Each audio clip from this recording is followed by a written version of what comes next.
తెలంగాణ ప్రజలందరికీ నమస్కారం.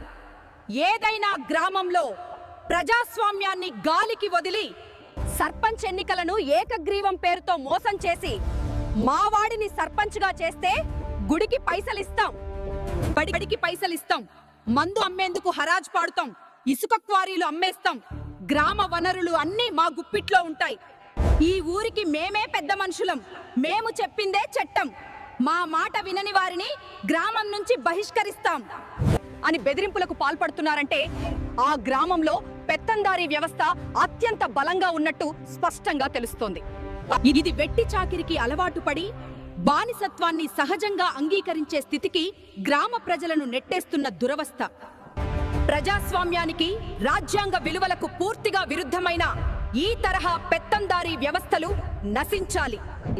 గ్రామ పాలన ప్రజల చేతుల్లో ఉండాలి కాదు, కొద్ది మంది పెద్ద మనుషుల గుప్పిట్లో కాదు. ప్రజలు ఒక్కటి మాత్రం గుర్తించుకోవాలి, దేవుడి పెళ్లికి దేశమంతా పెద్దలే, పేదోడి బ్రతుకుకి పెద్దలంతా అడ్డమే.